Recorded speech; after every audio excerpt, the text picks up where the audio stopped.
What's up, everybody? It's Danny Gould with the Gould Team, selling Silicon Valley. There it is, and the t-shirt as well. I'm really excited, guys. This is the second week in January now, 2019, and I'm coming to you with another Silicon Valley market snapshot. I'm in my office right now, and I'm looking at the numbers for this week, and the numbers compared to last year and the year before that and the year before that. And the numbers are actually pretty telling. And I do think that we can definitely infer some early market trends that are going to be happening this year just by looking at the data 2 weeks into it. So let's get started. This week, right now, currently, as of January 7th, 2019, we have 687 single-family homes active on the market, and 326 active condos and townhomes, pretty much slightly over 1,000 units right now for sale total in the county. Compare that to this time last year, there were 325 active single-family residences and 47 condos and townhomes. So nearly a double. So we're double the amount of single families and essentially 6 times the amount of condos and townhomes. So we are, and 400 versus it was about 400 units last year around this time, and now 1,000. So over double the amount of inventory total in the county. Staggering numbers, right? Now, I do want to preface this by saying that last year this time, there was very, very low inventory compared to most years. For example, if you look at 2017, we had 500 single families on the market active and 159.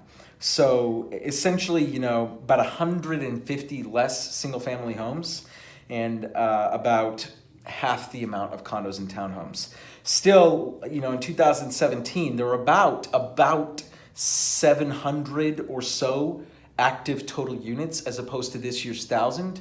So we're at about a 1.5x the norm, because even in 2016, we had about the same numbers, 505 and 139 respectively active.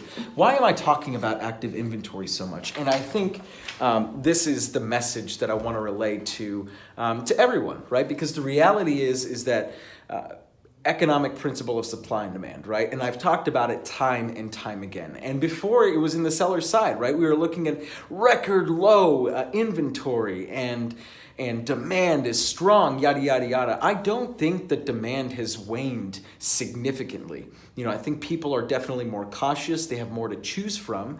And ultimately, a lot of people have lost, a pretty significant amount of money in the stock market, etc. And so all of those things have definitely put a damper on demand.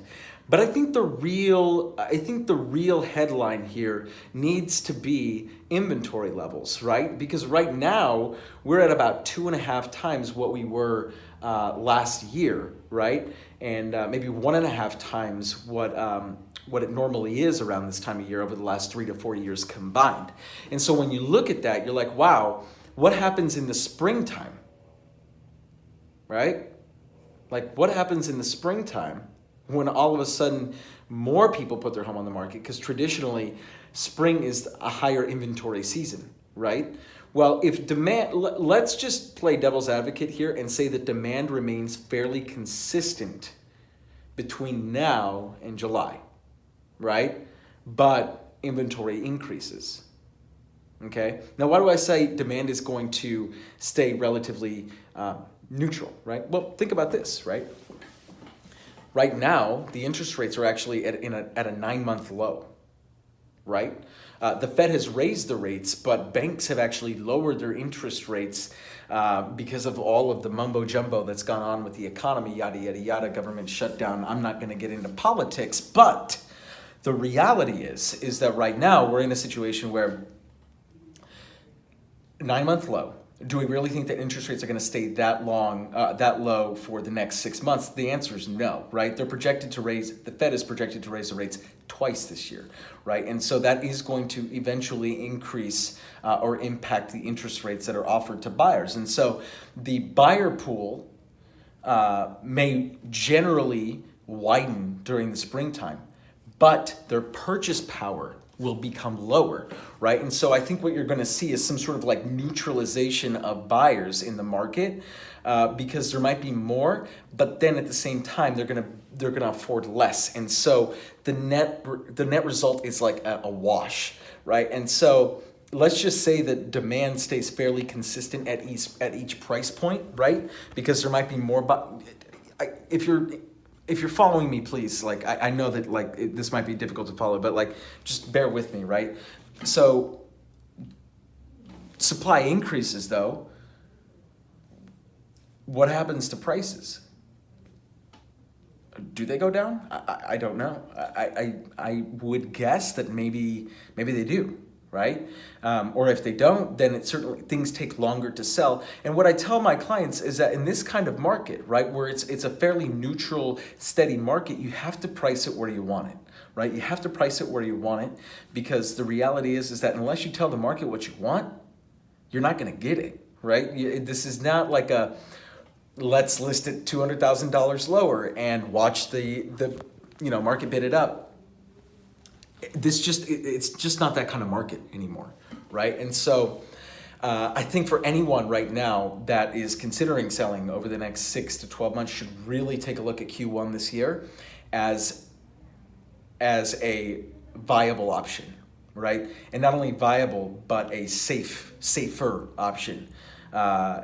Look, if you like to live life on the edge and gamble, go right ahead. But I just think that you might roll snake eyes. I'm not a soothsayer here. I'm not any sort of I'm not an analyst, right? But I do have tangible data here that I really believe sets a precedent for the rest of this year, because we're not going to start high and get lower, right? I think that if we stay at about 1.5 to 2 times the normal inventory over the last 3 to 4 years, that is going to significantly increase the amount of options that buyers have, and ultimately impact days on market and potentially price. So that's all I have to say about that. If you have any questions or any comments or anything, I would love to hear your input down below in the comment box. You know who it is, guys. This is Danny Gould with the Gould Team, selling Silicon Valley with your Silicon Valley Market Snapshot. Catch you guys in the next video.